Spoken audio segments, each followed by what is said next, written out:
que kenn du sponsoriser émission religieuse yi kenn du sponsoriser waa daara kenn du leen gunge ci dara boo nekkee xale sax di nga gis yenn saa yi ñu dem ay fourniture maye ko ci yenn écoles yi mais mosoo dégg ne defar nañ ay alloué ak ay kaamil yenn sociétés yi dem maye ko donc bu ñu demee ba gis société bu mel ni Sénico di def loolu donc yaa Seyda nag moo fa doon nekkal Seneweb fan yi yëpp moom ak Medoune Gawane Fall donc dama lay bàyyi rek nga ñëw jukkil ñu la fa doon xew yëpp ak reportage bi nga xamante ne ni moom nga indi nga introduire ko gars yi wan ñu ko ci kanam. jërëjëf Mouhamed macha allah di am mbégte bu baax a baax rek ci li ñu indi ci jotaay bi te mooy taxawaay bi nga xam ne moom la waa Seneweb taxaw fële nga xam ne moom moo di waa Sénico sëñ Abdoulaye Dia lu am solo li nga xam ne moom lay def ci alquran waaye di ko defal itam ndongo daara yi nga xam ne ñu ngi ci biir alquran mu am solo lool nag dimanche ba tey nag ñu ngi ci ànd ak waa Seneweb macha allah ñoom tamit di rafetlu seen liggéey ndax direct lañ koy def ndax ginnaaw bi nga xamee ne itam dem nañ ci région yi nga xam ne moo nekk ci biir Sénégal yëpp lu tolloog ci 789 daara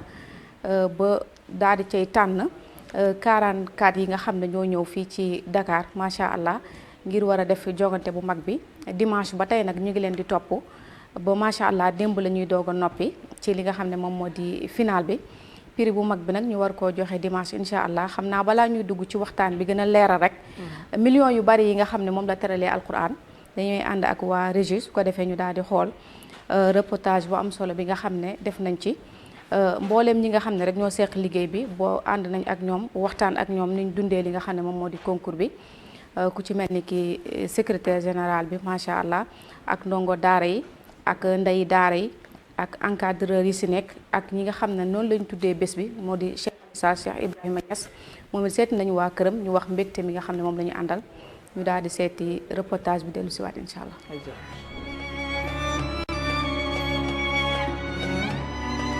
أعوذ بالله من الشيطان الرجيم ويكلم الناس في المهد وكهلا ومن الصالحين قالت رب أنى يكون لي ولد ولم يمسسني بشر فإن لم تجدوا فيها أحدا فلا تدخلوها حتى يؤذن لكم. الحمد لله bii mooy sunu 6e édition ci année 2021 bi yàlla dogal na liggéey bi ñi ko fondement sos ko ci lañu bokk ndax concours mi ngi commencé depuis année 2015 xalaat bi mi ngi bàyyi ko ci maanaam moom ak fédération nationale bi nga xam ni moo ëmb jàngalekat yi nekk ci biir Sénégal te sunu waajur Alxaaji Moustapha Lo jiite ko waaye jamono boobu ku ñu naan Cheikh Tahir Fall moo nekkoon président fédération bi ñoom ñoo amoon xalaat bëgg amal concours mais comme ay sëriñ daara lañu amuñu moyen ak doole boo xam ni ci lañ mën a organiser concours ñoom boobu seen budget mi ngi tolloon ci ay 30 quelques millions ñuy xalaat kan moo leen mën a financer lu mel noonu yàlla dafa dimbali leen ba seen xel daj sëñ Abdoulaye Dia ñu dem waxtaan ci ak moom ñu ne ko bëggoon nañoo def concours ci réew mi yëpp waaye amuñu moyen ñu ne ko nag suñu budget de bu ñu amoon 35 millions danañ mën a def concours mu leen man nag danaa ko def 100 millions man noonu fa la xalaat bi juddoo ñu tàmbali ko ba waxtu wi ñuy wax nii. bu ñu demee ba war a tàmbali 1 mois dañuy annoncé ci mbooleem fi ñu ko mën a annoncé yëgal jullit ñëpp yëgal seen daara yi xamal leen ni concours yi war naa tàmbali képp koo xam ne bëgg nga sa ndongo bokk bu conditions yi dajee rek mën ngaa inscrire conditions yi mooy xale bi faw day mokkal alxuraan kooku mooy bu njëkk bi ñaari doon day man njàngum tajwid ñetteel bi mooy du ëppal 18 ans concours bi ko ëppal 18 ans mënoo cee bokk ñeenteel bi tam doo ma sa nekk lauréat maanaam bu ñu la xasee primé ba pare yow mënatoo bokk ci concours bi juróomeel mooy da ngay nekk sénégalais maanaam étranger mënagu cee bokk faaw nga nekk doomu sénégalais ngay nag bu góor bi wala bu jigéen bi. candidat yëpp 44 yëpp ñu ngi fi ak seeni sëriñ daara organisation bi ni mu demee ren mosuñ koo gis wax dëgg yàlla. Cheikh Abdoulaye Dia li muy def nii maanaam dayo bi sax xamu ko ndax lan ndax mooy boo xoolee fi ne alquran fi ne ci Sénégal maanaam ni mu mel léegi jéggi na dayoo te li ko waral mooy concours bi. ñu am ci mbégte mu rëy ndaxte ku ne am nga foo féete waaye suñu yàlla féetalee ñu yëngu ci alquran dañ ciy sant yàlla lool rawatina nekk ak ay tuut tànk yoo xamante ne ñoom suba ak ngoon ci alquran rek la ñu ne ànd ak seeni sëriñi daara su leen yàlla baaxee ñu jàng alquran ba ñëw ci concours Sénico. mbégte rek xam ni tamit concours bi moom biñ koy bu ñuy ñëw ci concours bi tamit ñun concours taxuloon ñuy jàng alquran c'est-à-dire alquran du pour concourir suñu borom bi subhanahu wa taala lu mu wax mooy wa nazzalna alayka alkitaba tibyaanan li kulli shay wa hudan wa rahmatan wa bushra lil muslimin alquran loolu ko tax a jóg fa man ittabaa hudaaya fala yadillu wala yashqa fa man tabia hudaaya fala xawfun alayhim wala hum yaxzanun alquran dafa nekk loo xam te ni dañ koy jàng waaye ni ki bu ko jàngee pare daf koy dund. tout tànk yi di jàng maa ngi leen di dénk que ñu gën a fonk seen alquran gën a jàng tamit wàllum lu jëm ci ahkaamu tajwid maanaam jàng bu set. dem ci concours bi ku nekk moo ngi nekk ci jàmm kenn feebaru fi kenn boppam méttiwul xale yi fi ñëw yëpp ay xale yu mokkal lañ kenn sañu ta wax moom mooy jël pay dimanche kenn sañu ko wax yàlla rek moo ko sañ moo tax desi lu du ñuy yokk ñaan yi di leen ñaan tamit ngeen ni ñaanal bu baax a baax. lii nga xam ne nag moom la ñu tuddee Cheikh Ibrahima Niass radiyallahu anhu te muy musabaqatu Sénico xalifa bi kontaan na ci ndax alquran leer yàlla la leer xol mooy barabam bu fekkee ne barab bi ëpp solo ci nit te muy xol moo wàlloo alquran suñ la tuddee lii nga xam ne moom mooy bisi alquran mooy ne xol yi lañ la jox xol yi nag ku dem ba jox la ko te nga wax ne boo amoon tasarruf booy def ci mbindeefi yàlla yi wala lu la yàlla jox ci karaama mooy tasarruf jaam yi ci xolu jaami yàlla yi bañ dellu ci seen borom subhanahu wa taala kon buñ la joxee occasion bu mel noonu dara warut ci lu sant yàlla gërëm ñi nga xam ne ñoo ko taxawee. wallahu ya'lamu mutaqallabakum wa mathwaakum.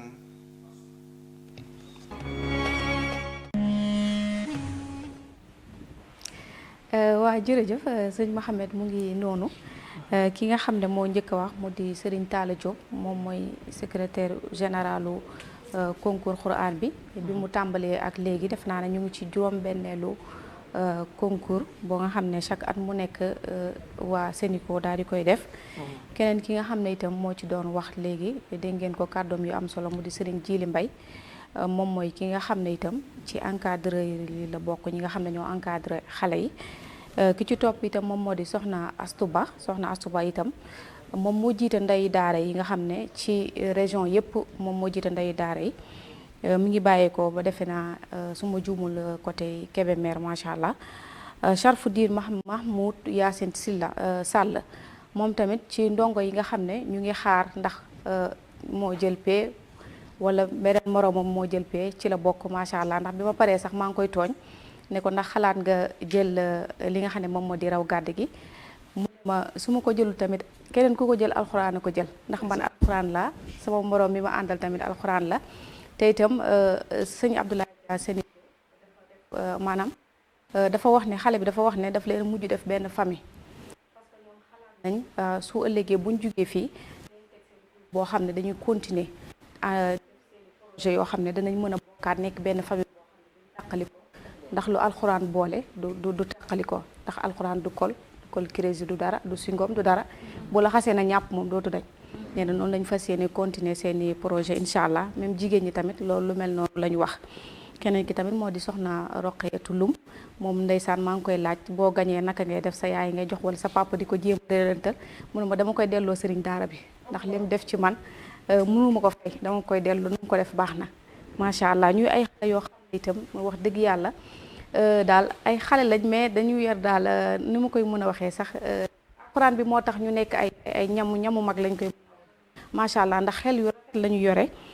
macha allah ki ci topp itam moo di sëñ Omar Dia moom tamit ci ndongo daara yi la bokk Serigne Cheikh Tidiane Niass itam porte-parole moom mooy ki nga xam ne moo yore wàllu communication bu kër Cheikh al Islam Cheikh Ibrahima Niass moom tamit seeti woon nañ ko mu xamal nañu itam tuddee bi ñu leen tuddee bés bi xalifa bi sëñ Mahi kontaan na ci bu baax a baax macha allah te itam dinañ ñëw ci ñëwin boo xam ne itam bu kawe la ndax liñ leen jox dafa kawe lool. pour ñu leeral rek li nga xam ne moom moo di Serigne Abdoulaye Dia lu am solo li nga xam ne itam moom la def ci ay millions ndax faaw ñu tudd ko fi pour ñu bàyyi ko xel ndax nekkul ne yeneen yi rek ñoo indi mi ay millions réew mi waaye macha allah moom tamit def na ay millions yu baree bare ngir alquran ndax fi mu nekk nii ne motivé na Serigne daara yi motivé na itam donga daara kenn ku nekk yaa ngi góorgóorlu ngir jàmbaar ngir mën a am ci millions teral sa Serigne daara wala nga teral say waajur ndax ku jàng ci daara ba génn da ngay jël àddina si yëpp yéene ko sa Serigne daara bi nga doon jàngal rawatina nga door mag ba pare di jëriñoo lam la jàngal da ngay gis ne da ngay am yéene bu mag ci moom. kon mu mel ni ki nga xam ne ñu wax ne tamit maanaam 44 ndongo yëpp Mazigland lañ dal ak seeni Serigne daara yi leen encadré ak ndey daara yi ak mboolem ñi nga xam ne dañoo bokk ci liggéey bi Mazigland la ñu nekk foofu lañ dal macha allah waaye tamit dund fa dund boo xam ne itam dund bu neex la ndax dara manqué wu leen fa macha allah bañ fa demee gis nañ ne xale yi ànd nañoo mbégte bu baax a baax mu nekk loo xam ne dañ ko daan rêvé te amuñu ko woon waaye tey nag ñu yóbbu leen fa ñu def fa li nga xam ne moom moo di ay fan yu bari xam naa déwén incha allah dañuy jéem bu tos sëñ tos su ko defee rek du ñàkk mu mën a indi ci birig yi mu ko ci Seneweb macha allah. léegi jàng la moo tee mu dóor ma rek la ma toog jàng millions yi. léegi maanaam ki nga xam ne mooy premier bi wax nañ dina am 20 millions ak billet màkk. waaw loolu. waaw ki nga xam ne moo jël pay ci concours bi dimanche incha allah dina am ñaar fukki millions ñaar fukki birig lay am. xale bu dëgëree boobu da koy waa Sénico Abdoulaye Dia waaw ak boole ak billet màkk. léegi deuxième bi tamit dina am 15 millions. deuxième quoi. waaw deuxième 15 millions ak billet màkk. troisième bi itam dina am 10 millions. ak billet màkk troisième laa wax de. boo jëloon quatrième sax baax na waaw. quatrième bi itam bu ñëwee dina am 8 millions moom tamit dina am 8 millions. ki nga xam ne itam moom moo di cinquième bi dina am 6 millions. ki nga xam ne itam moo jël nu ñu koy waxee sax sixième dina am 5 millions. ki nga xam ne moo jël septième dina am 4 millions. ki nga xam ne moo jël huitième dina am 3 millions. ki jël neuvième tamit dina am 2 millions. ki jël dixième dina am 1 million. allahu akbar waaw léegi nag li commencé maanaam 11e ba jëm 11 personnes yi ba 25. waaw dinañ am ku nekk 250 millions. yow 25e boo ko jëlee da ngay am 250 waaw même 25e boo ko jëlee di nga am 250 mille laa bëgg a wax. 250 mille. léegi nag loolu buñ ko boolee maanaam 11 ba 25 dafay nekk 3 millions 750 mille. Seydina Muhammad. 3 millions 750 mille moom lay nekk.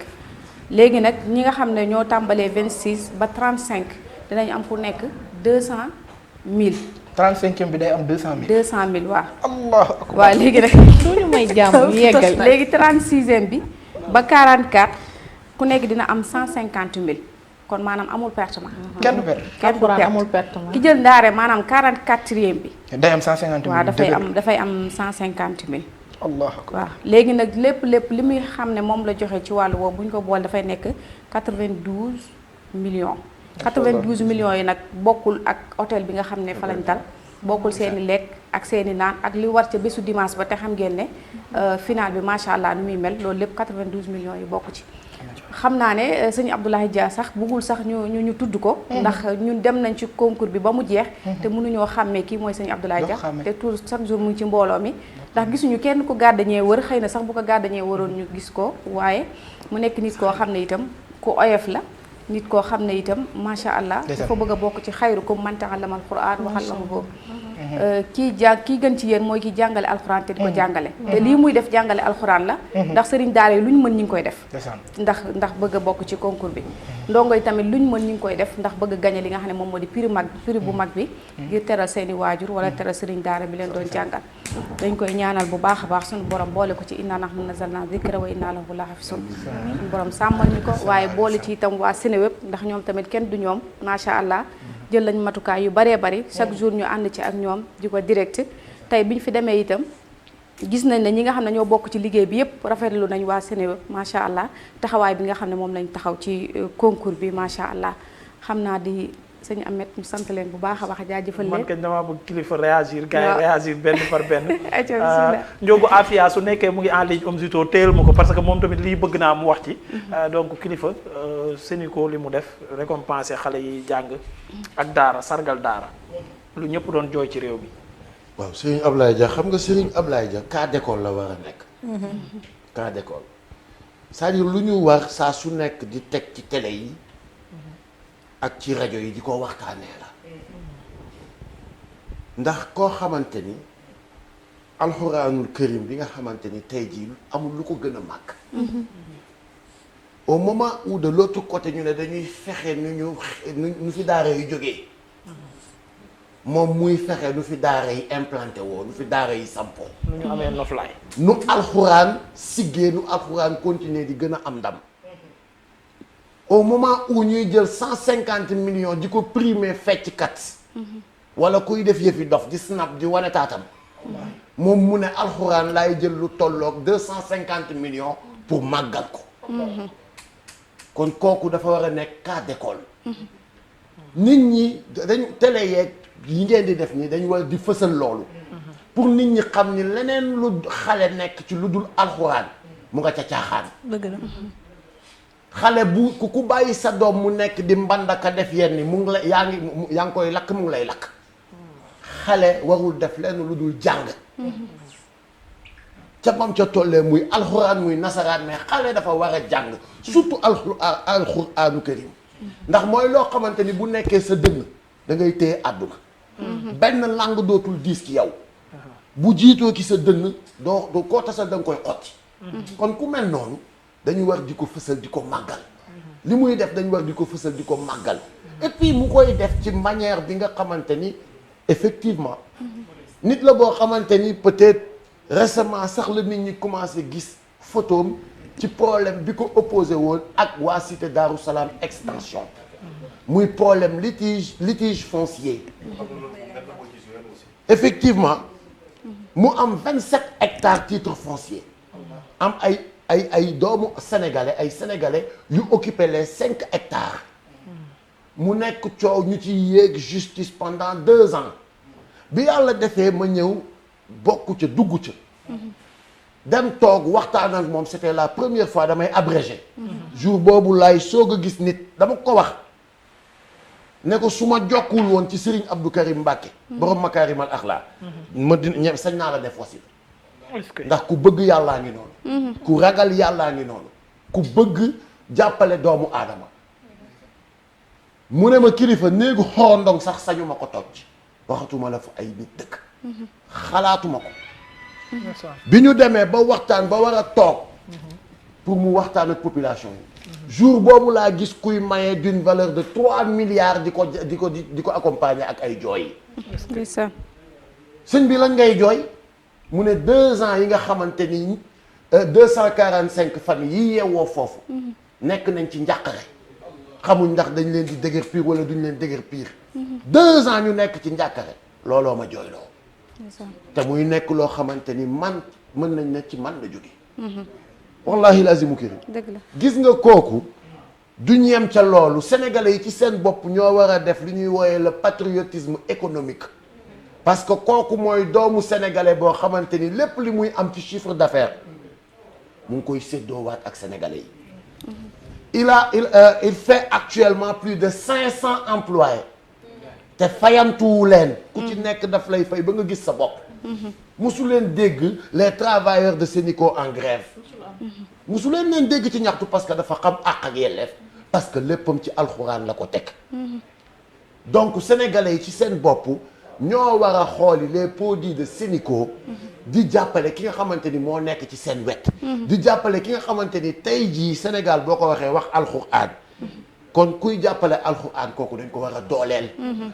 def li ñuy wooyee le patriotisme économique Sénico nekk un patrimoine sénégalais yi jël ko porté ko mu nekk seen yëf moom ak ku ci mel ni aussi Demba Ka bu EDK ak Mbaye Guèye bu EMG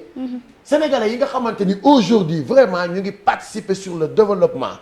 l'éducation l'enseignement la santé ñooñu sénégalais yi dañ leen war a porter pour man c'est ça le combat man ñeme naa étranger yëpp ñëw implanté wu waaye bu ñu nekkee ay patriotes gëm suñu ay doomu réew ba pare état bi exonération yi mu jox les étrangers mu jox ko sénégalais yi nga xamante ni ñu ngi samp fii di liggéeyloo sénégalais yi ñu jox leen les mêmes exonérations jox def ñu yem les mêmes traitements wallahi azim ku nekk ku la neex mun nga ñëw implanté wu doo ñu yëngal c'est-à-dire lii dafa war a nekk loo xamante ni sénégalais yi ñoo ko war a porter mu nekk un combat Serigne Ablaye Dia nag yal na yàlla guddal fanam amiin yal na yàlla guddal fanam te mooy li soxna si wax c'est quelqu'un boo xamante ni il va passer inaperçu mais bu doon li muy def dañuy xëy di ko wax wallahi ñu bëri dinañ lem seen geen toog ci parce que ni dañuy maye benn tàndarma sax di ko filmer waaye moom ay milliards lay xëy di ko tasaare ci doomu aadama yi mais te kenn du yëg sans tambour ni trompette yal na yàlla guddal fanam. amiin loolu rek lañ koy ñaanal ak merci beaucoup soxna Aïcha après ma jox Maria. Ahmed comme ni ko ñëpp waxee rek man foofu laay waxee déjà alxuraanul karim macha allah Ahmed amul njëg ba pare tey rawatina ki nga xamante ni c'est un milliardaire comme kilifa ni mu ko waxee ak Ya Seyda kenn xamu ko man personnellement mënuma la ne kii mooy le PDG de Sénico donc mu nekk nit koo xamante ni dafay def te yàlla tax te di defal alxuraanul karim te li muy def noonu day ful rek day ful yàlla daf koy fulal ba mu am lu gën a weesu njortam parce que gis nañ fi ñoo xamante ni c'est des milliardaires comme ni ko kilifa waxee dañuy dem di battre il préfère dem ñu leen naan yow la ñuy def ci ay yëfu naxasakandang te defuñu ci yàlla defuñu ci xale defuñu ci alxuraan ñu koy ñaanal rek lépp lu mu si duggoon lépp lu ko si taxoon dugg yàlla jox ko si mbégte bu baax a baax te aussi di ñaanal xale yi nga xamante ni tamit mën naa ne man du ma ne gagné parce que li du trophée du xëccoo ñoom ñu comme ni ko xale bi waxee rek bu kenn gagné alxuraan moo gagné di leen ñaanal ñoom tamit ñu nekk ay magu valeur ay magu dëgg ay magu yoo xamante ni macha allah alxuraan mooy fees seen dënn bu baax a baax lii moom c'est vraiment un plaisir vraiment à honorer neex na si xol rafet na man mi personnellement du ma ko raté parce que chaque 19h lay am direct bi donc tous les jours macha allah guddi gi damay toog ma seetaan ko ba mu jeex may soog a ñëw parce que c'est quelque chose boo xamante ni innovation la te macha allah di nga toog ak xale sax moom day am envie seetaan parce que day gis moroomam toog di tari li di alxuraanu karim donc c'est vraiment quelque chose boo xam ne c'est à saluer. Ya Seyda. Badi wax Ya Seyda Ahmed Ndoye tey am na Ya Seyda original kon tey alhamdulilah yaa ngi sant yàlla man nag ñaan naa sama Mouhamed bi ma yor mu dem ba mën a bokk ci concours bi incha allah damay des ci parcours Serigne Abdoulaye Dia parce que man en tant que journaliste bokk na ci yi nga xamante ne ñaan naa yàlla balaa maa nekk fin de carrière daal di leen interviewer kilifa dafa wax lu am importance mooy nit ki dañu war a fësal fa mu jaar ndax li gën a graaw ci parcours Serigne Abdoulaye Dia mooy il n'a pas fait l'école française daara kese la jaar ba tey jii nii na mu nekkee milliardaire kon tey jii bu jëlee xaalisam di ko delloowaat ci daara dafa def wareefam te Ahmed ma wax la lu tuuti ci parcours ki nga xamante ne tamit mooy Serigne Abdoulaye Dia bu ma waree liggéey ba sonn dafa dem Gambie xam nga demee Gambie lan la fa doon jaay poisson séché boobu moo ngi doon tout temps géej yaa ngi comprendre mu dajale 130 000 francs ñëw ba Tamba daaj tabel à 3 000 francs CFA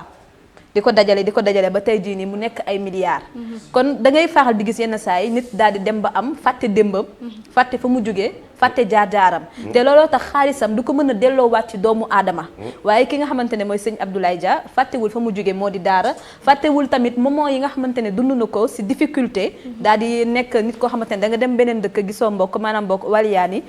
tey jii nii moom fàttewul loolu moo tax lépp lu muy def dafay mettre li nga xamante ne mooy être humain au milieu de ses actions kon nag moom bu fekkee moo ngi ñuy seetaan te ñaakaar naa sax war naa mën a nekk mu xam ne que moom ak Mbaye Gueye EMG bokk nañ si nit yi nga xamante ne vraiment dinaa doon am plaisir trop interview bu leen te yàlla nañu yàlla boole si milliardaire Sëñ Touba yi. si man wax dëgg fa yàlla man comédie à part quoi comédie à part man kii comme li nga wax léegi histoire terrain boobu noonu bi ma koy yëg man fekkoon na man ma yor produit parce que série bi ma nekk di jouer produit Sénico bi la ñuy porté di ko jouer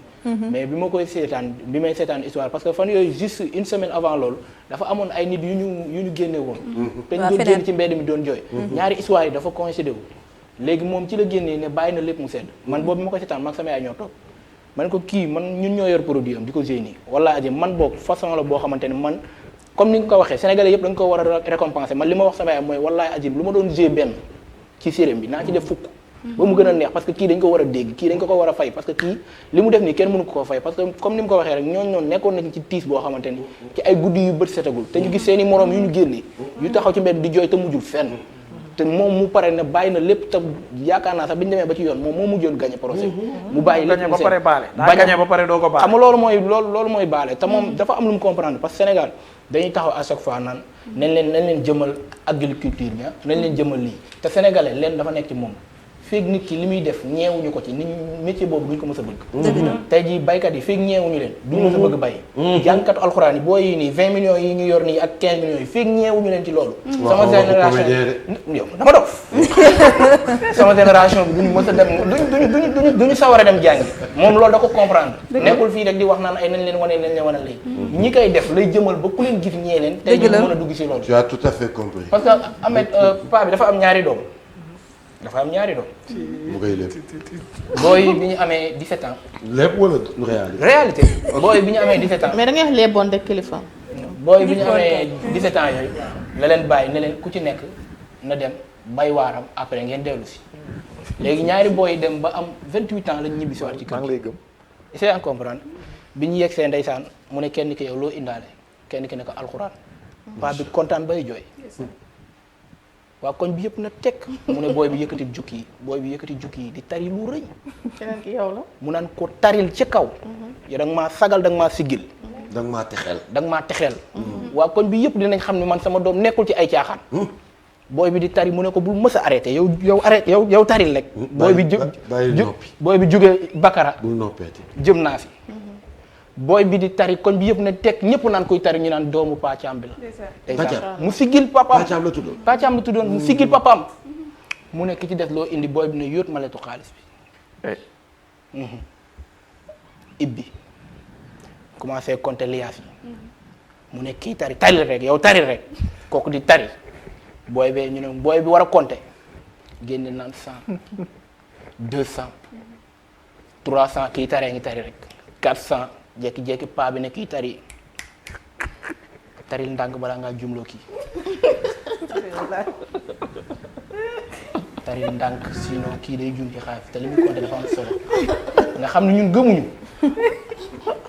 feeg ñeewuñu nit ki loolu duñ ci mës a dugg. dëgg la xaalis lañ complexé ñun. dëgg la. booy bi kon ne gën a kii mu ne ko may ko ba pare. da ko ne may ko la ko wax may ko tuuti rek mu pare léegi mu pare xam naa li muy compter léegi mu jeex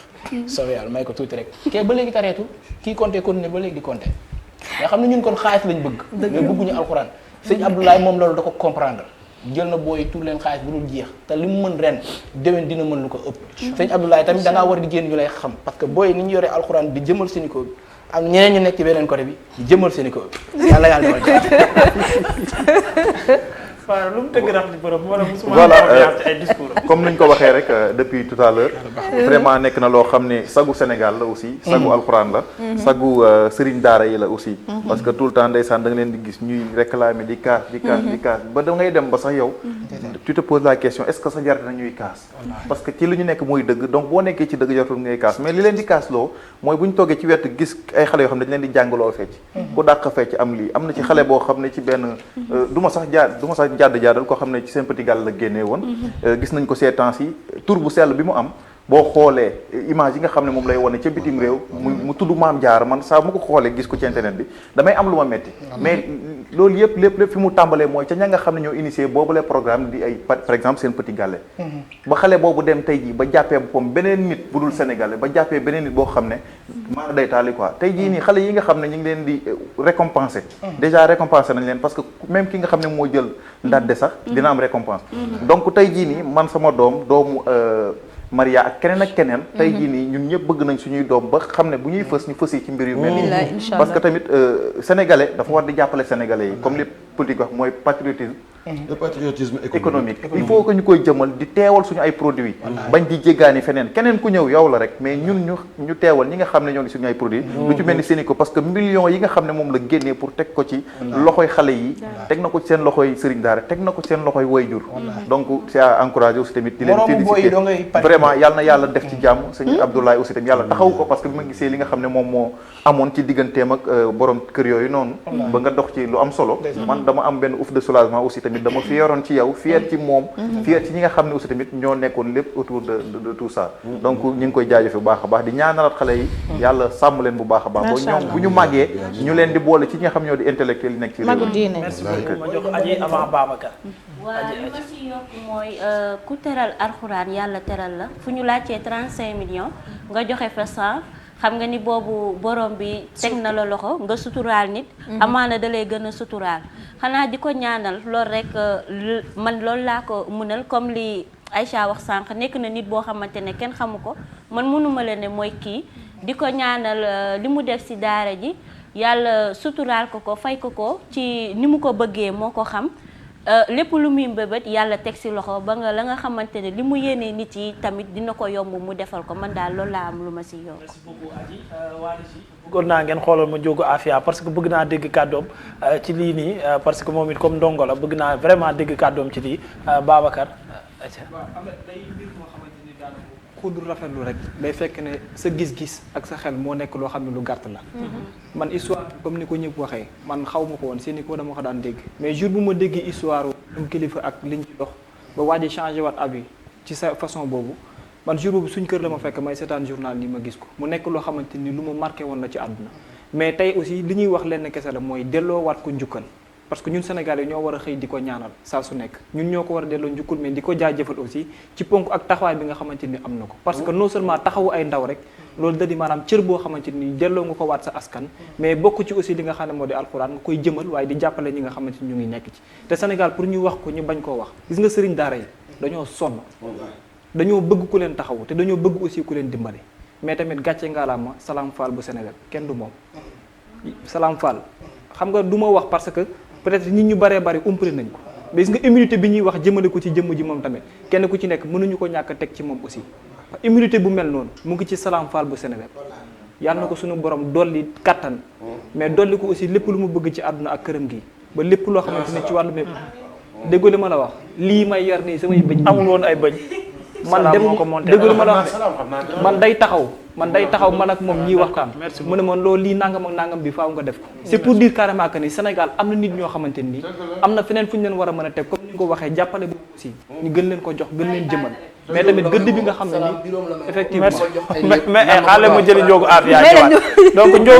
Ndiogou bëggoon naa dégg sa ku ñemee ubbi site internet Salam moo tax c'est lui qui a pris le risque merci beaucoup de l'initier nañ xool xale yi mu jox confiance merci beaucoup Ndiogou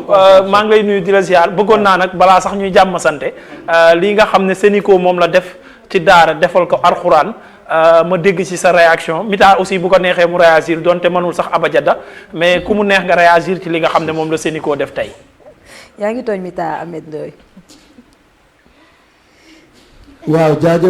jaajëf Mohamed daa mel ni nuyoo nañ sànq xaw ma ndax léegi yéen a ngi dégg. ñu ngi lay dégg bu baax a baax. ñu ngi leen di siyaare di nuyu suma rakk jooju ma fa seen aji ñoo dëkk. aji Samba maa ngi koy nuyu. waaye nag jël nuyoo bi yëpp teg ko ci loxo kilifa. di ko siyaar. avant tout may ngeen ma occasion ngir ci làmminu mbokki taalibe yi. ñu gërëm ko ci salimto bi ñu defal bu yàggul. ndeysaan bon pour revenir ci Serigne Ablaye Dia bi ñuy waxtaan depuis sànq. man pour man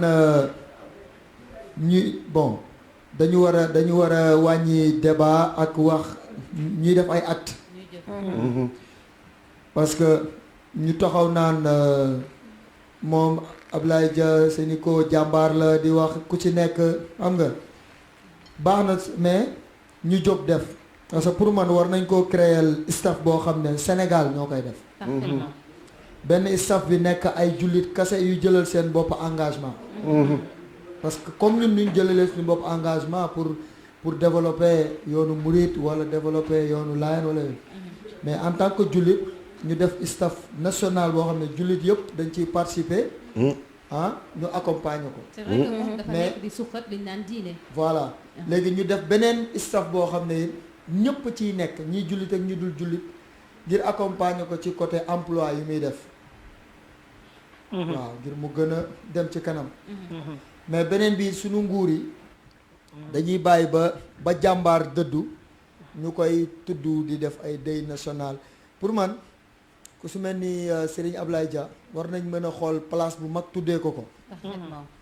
tuddee ko ko place boo xam bu ñu ko tuddee même bu dee place boo xam ne jotewul dara ak yëfu diine sax stade sax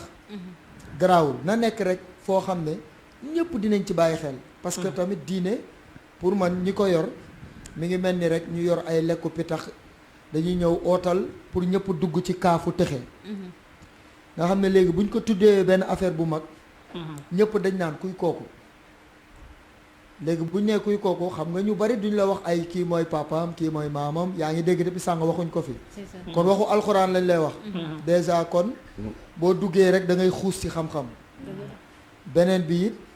ñu wax la ci li mu réaliser ci ay liggéey ak yooyu nga xam ne dañ koy may valeur parce que tamit ñiy nekk ci leneen ku leen wax dara tooñ leen parce que ñoom it dafa am ñu may loolu valeur ba nit ñëpp bëgg fa dem kon ku ci mel ni Serigne Ablaye Dia du lu ñuy wax nii rek dañ koy yëkkati ba muy riir ñu accompagner ko ba nga xam ne ñëpp bëgg a mel ni moom ñëpp bëgg a doon moom mais ëllëg boo andiwaatee keneen dañ ciy toogaat ci taabal di ci waxtaan di xool ku ñu clash wala ku ñu yëkk après du am dara loolu du doon dara nañ ko jël ñu créer ñun waa Sénégal suñu staffu bopp waaw ñun artistes yi ñu xool ni ñu participer par rapport ak ay produits am defal ko gratuit xam nga nguur gi yëkkati turam wane ko ba nga xam ne day charme jeunesse bi ba nga xam ne ñëpp dañuy bëgg a doon ay Ablaye Dia Sénico yàlla na ko yàlla gën a yëkkati defal ko aafiya ci mbir yi. waaw donc ñoo ko déggandoo loolu mooy point de vue bi nga xamante ni si Ndiogou Afia mi ngay tudd sànq naan ndongo daara la donc mu nekk ay points yu am solo te Ameth gis nga lépp luy diine lépp loo ci def lañ naan amul tànku gannaaw ca kanam rek la jëm kon dañ koy ñaanal ñu am ay mille yu mel ni moom parce que bu ñu amee ay mille yu mel ni moom liñ naan ni ñuy suuxalee diine actuellement dina gën a wàññeeku donc Ameth juste pour rappeler aux téléspectateurs qui sont en train de nous suivre ñu ngi en direct fi nga xamante ni si moom mooy kër Ndiogou Afia depuis ndogu nag ñu ngi fii lañ ndogoo man actuellement damaa ndogu ba wax sax mënuma ko ndax Ndiogou Afia waaw ndogu bu am Afia la ñu tegal actuellement Babacar Ndiaye mi ngi toog ci suuf ndax àttanul biiram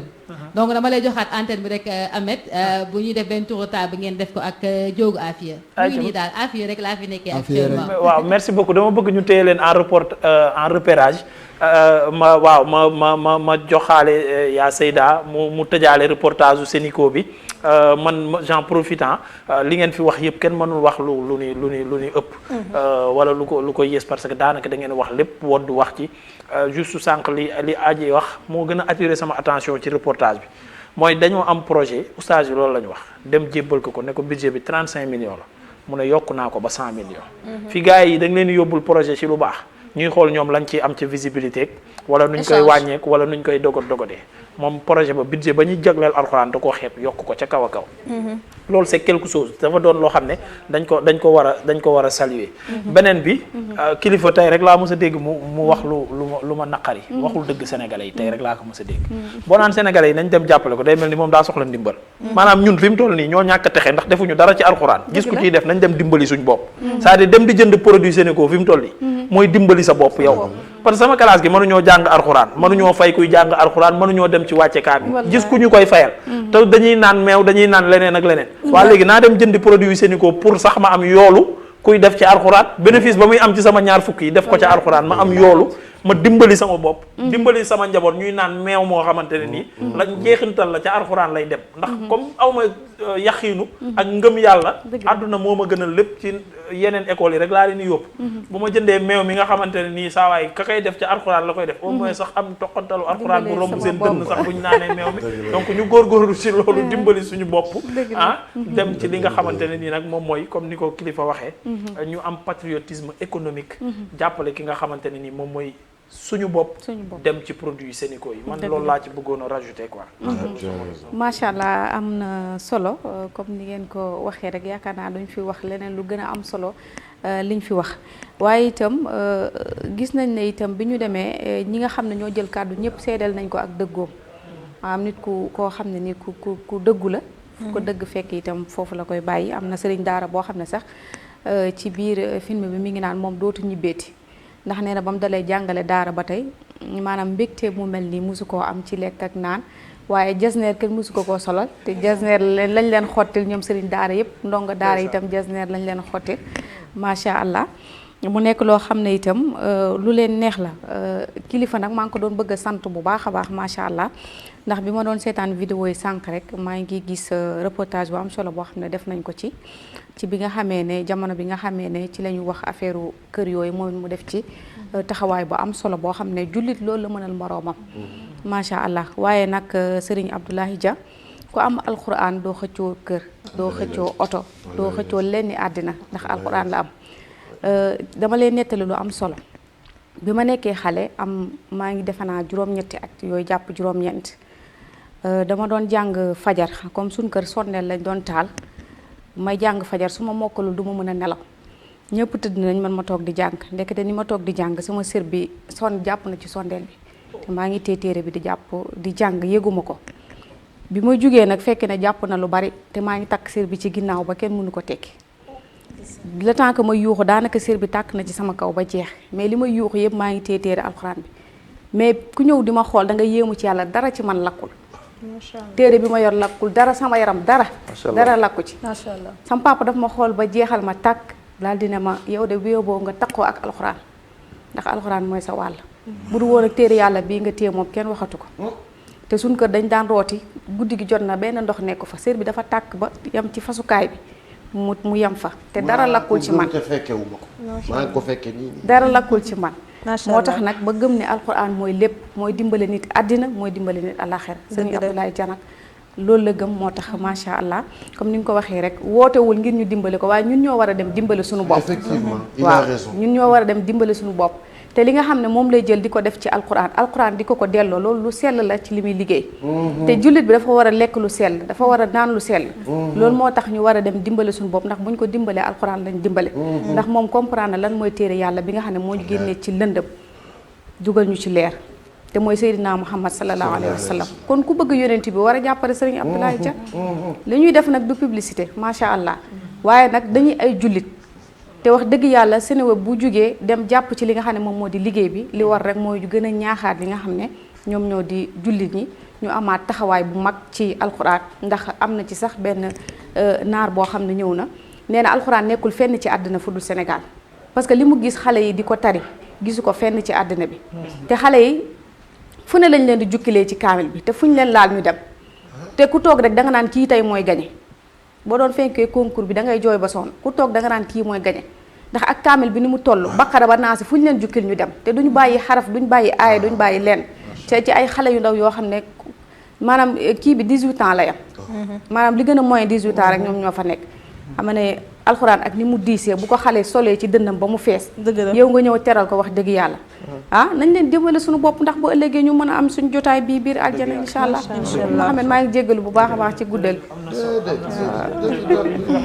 xoolal am xoolal dëgg la du publicité xoolal sa boo amee comme weeru koor bi ni xel ñeñ ñi nga tëdd guddi jël meewu jadida yërngal ko naan du mel comme beneen meew